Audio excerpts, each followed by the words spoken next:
Halo semuanya, perkenalkan saya Sinta Lestari, NIM 39. Dan saya Diva Aisanura, NIM 3, akan memperkenalkan salah satu UMKM yang berada di Desa Gondang Manis, Kecamatan Bae, Kabupaten Kudus, yaitu Aji Collection. Aji Collection merupakan usaha konveksi yang bergerak di bidang produksi pakaian, mulai dari baju koko pria, gamis, hingga baju wanita. Usaha ini pertama kali berdiri pada tahun 2016, dirintis dari nol oleh pemiliknya, yaitu Bapak Solikan. Awal berdirinya, usaha ini belum memiliki karyawan dan belum memiliki orderan sama sekali. Semua dikerjakan sendiri oleh Bapak Solikan. Bahkan beliau rela berangkat subuh-subuh ke daerah Jepara untuk memasarkan produknya secara langsung. Dari perjuangan itulah Aji Collection perlahan tumbuh dan berkembang hingga saat ini, memiliki 6 karyawan yang terbagi dalam beberapa bagian produksi. Penasaran bagaimana Bapak Solikan mengelola usaha dan karyawannya? Yuk, simak hasil wawancara kami berikut ini. Nah, ini kan Bapak kan udah ada beberapa karyawan.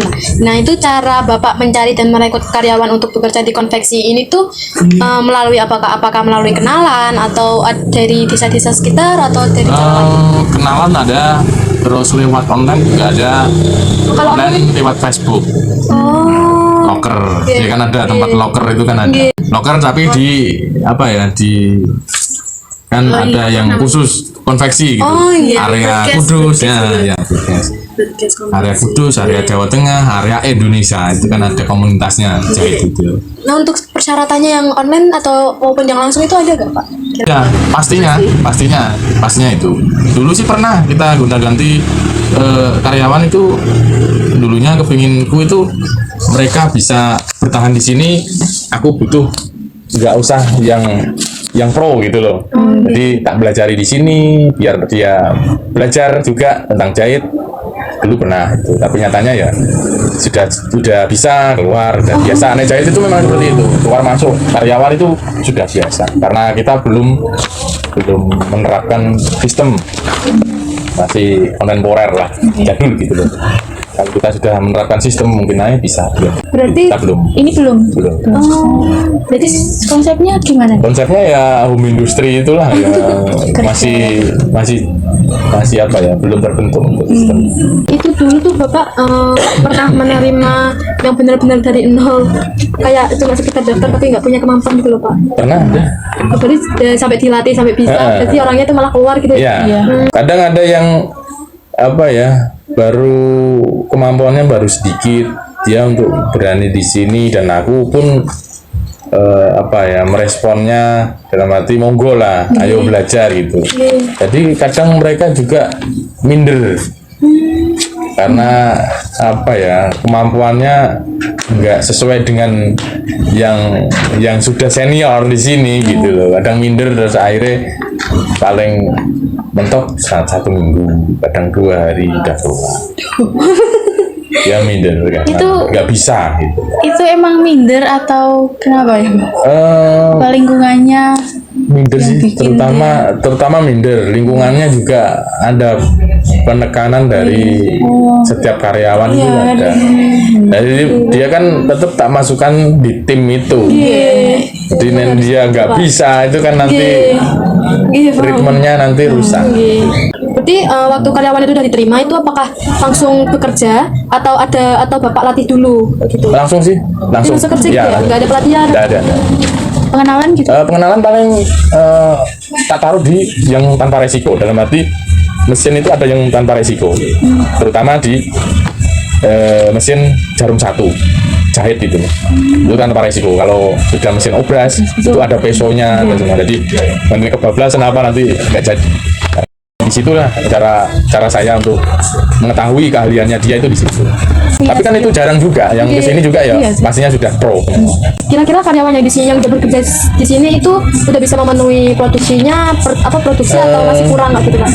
Selama ini sudah bisa, tanpa aku menekankan target untuk hariannya bagaimana, itu sudah layak lah gitu.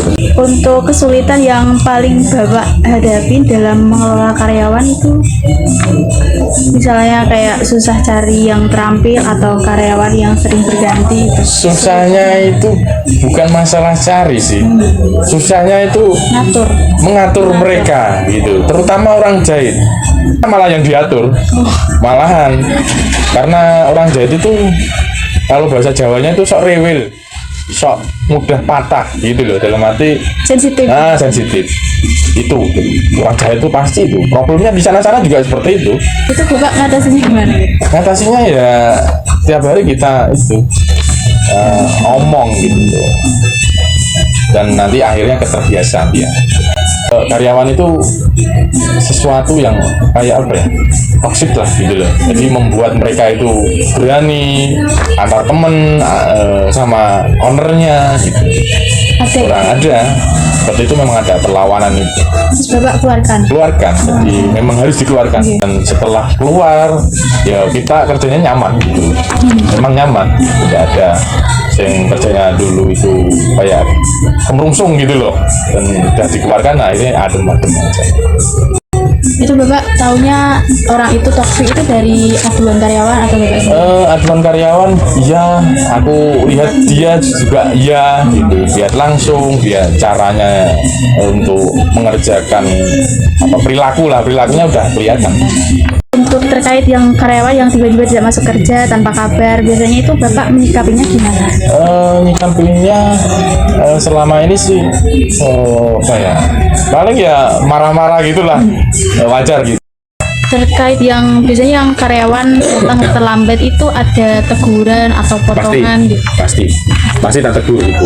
Pas masih harian itu malah luar biasa untuk terlambatnya, padahal sistem harian itu kan harus pas jam.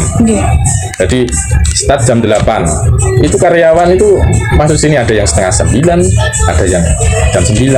Harusnya Menyikapinnya saya ya gimana lagi, karyawan saya cewek dan mereka ibu rumah tangga gitu. Aku sadar di situ, nggak bisa untuk kamu harus gini, kalau nggak gini kamu harus keluar, nggak bisa. Harus fleksibel saya di situ, karena mereka juga punya tanggung jawab di rumah gitu maksudnya. Mati anak, suami masih di sini, mereka kan kayak partner saya gitu loh. Sayolah kita saling bantu gitu. itu kalau udah ditegur gitu ada kesadaran nggak dari karyawannya? Paling 1 minggu sadar, nanti diulangi lagi, itu pasti itu. Makanya orang Jawa itu nggak bisa diatur, yang pastinya. Makanya itu tercetuslah tak buat sistem borong. Malah sekarang sistem borong jam 7 ya ada yang sampai sini. Tanpa aku suruh lembur, dia lembur juga. Gitu. Jadi memang tanpa aku suruh mereka malah semangat. Karena apa? Dia memang mengejar itu uang. Ini kan sistemnya borong, berarti tetap ada bonus nggak ya Pak? Bonus paling apa ya? Bonus untuk paling itu Lebaran itu THR itu bonusnya di situ. Terus bonus hariannya paling setiap hari Jumat makan gratis. Terus kalian sedekah gitu. Buat karyawan aja. Karyawan. Uang itu individu ya bagi saya.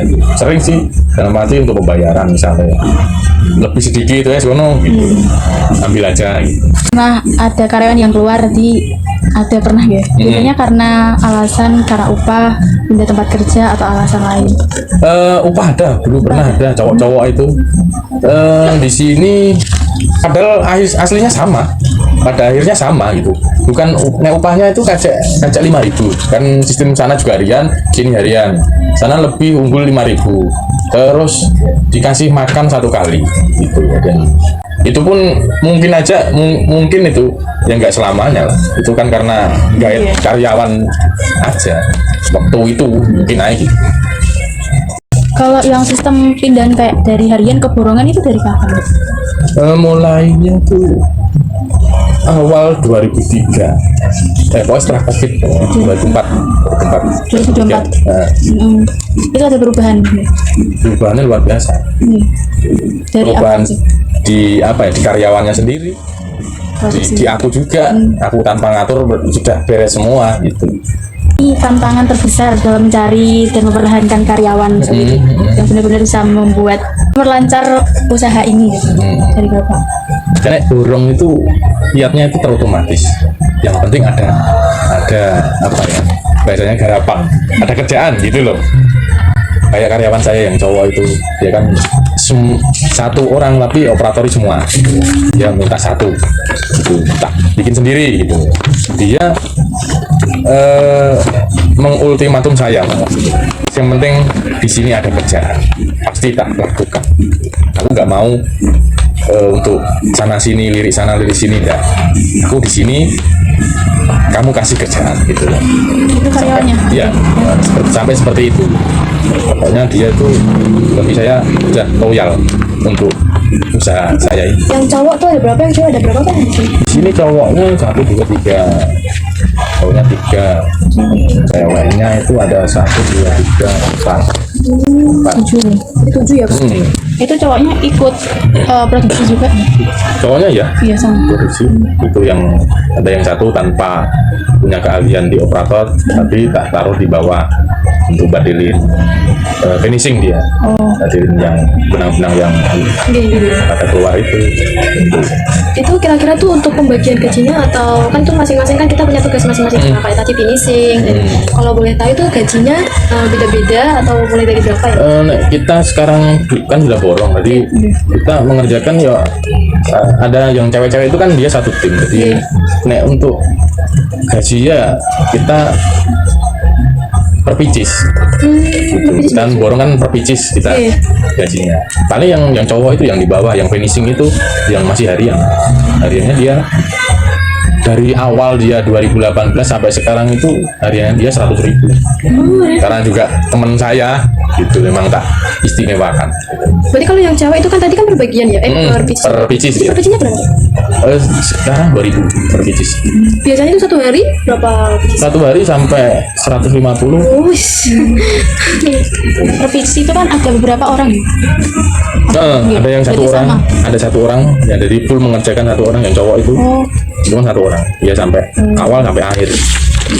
Ada yang cewek-cewek itu dia di plot-plot, kamu bagian ini, kamu bagian ini, gitu. Jadi menjadi satu kaos itu. Usahanya itu kira-kira ada izin usahanya nggak? Ada izin nggak perizinan resmi atau Belum ada yang resmi. Berarti kalau belum itu tapi ada izin dari Bisa. desa. Ada. Oh, ada. Cuman suratnya lupa naruhnya juga. Iya. Kalau untuk izin dari apa? Pangkat. Belum. Berarti. Itu kan nanti kan udah punya badan dalam arti nanti udah CV. CV itu syaratnya banyak, makanya itu belum berani. Iya. Termasuk pajak kan kita punya apa ya, laporan itu yang bikin nanti malah bikin ribet karena belum punya, masih apa ya, masih saya lakukan sendiri, belum punya karyawan yang khusus untuk job ini job itu belum. Selama ini aman kan Pak? Aman, Nggak ada nggak ada apa-apa apa-apa. gitu. Dari hasil wawancara kami dengan Bapak Solikan, owner Aji Collection, kami akan menganalisis kelayakan SDM dari usaha konveksi ini. Dilihat dari sisi rekrutmen, Aji Collection sudah memiliki cara yang cukup efektif dengan memanfaatkan jaringan pertemanan dan media sosial untuk mencari karyawan. Standar utamanya adalah skill menjahit, yang memang sangat relevan dengan kebutuhan produksi. Artinya, proses rekrutmen sudah cukup terarah dan sesuai kebutuhan usaha. Nah, dari sisi jumlah dan pembagian kerja, saat ini Aji Collection memiliki 6 karyawan yang terbagi di beberapa posisi seperti posisi menjahit, posisi obras, cutting, dan finishing.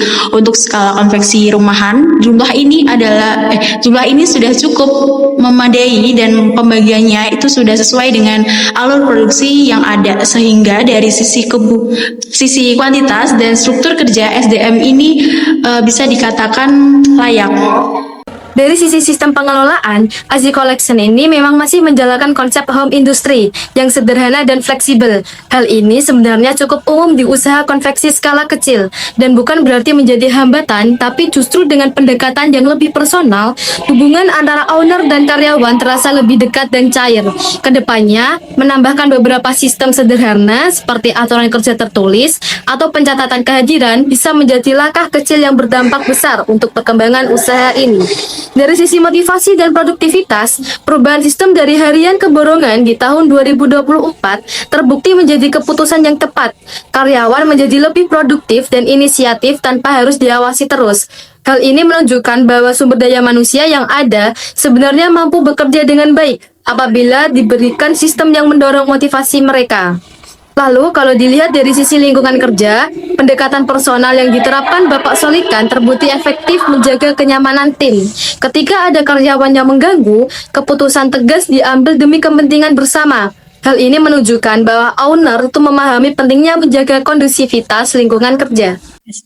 Jadi, secara keseluruhan, apakah SDM Aji Collection ini sudah layak? Jawabannya cukup layak. Untuk skala usaha rumahan seperti ini, itu SDM yang ada sudah menjalankan produksi dengan baik. Namun, masih ada beberapa hal yang perlu dikembangkan agar usaha ini bisa naik ke level selanjutnya. Lalu untuk sarannya, yang pertama itu mulai buat aturan kerja sederhana yang tertulis agar ada standar yang jelas bagi semua karyawan. Yang kedua itu pertimbangkan untuk mulai mengurus legalitas resmi seperti NIB secara bertahap, karena ini akan membuka banyak peluang seperti akses ke program bantuan pemerintah dan pasar yang lebih luas. Lalu yang ketiga, karena strategi online baru dimulai di 2025, hal ini perlu terus dikembangkan karena potensinya itu sangat besar untuk mendorong penjualan dan memperluas pasar Aji Collection. Kesimpulannya, Aji Collection adalah UMKM yang dibangun dengan kerja keras dan terus mau berkembang. SDM-nya sudah cukup layak untuk skala saat ini dan dengan beberapa pembenahan sistem ke depan. Kami yakin Aji Collection punya potensi besar untuk terus tumbuh dan berkembang. Sekian laporan observasi dari kami. Saya Sinta Lestari Dan saya Diva Aisanura. pamit undur diri. Bye.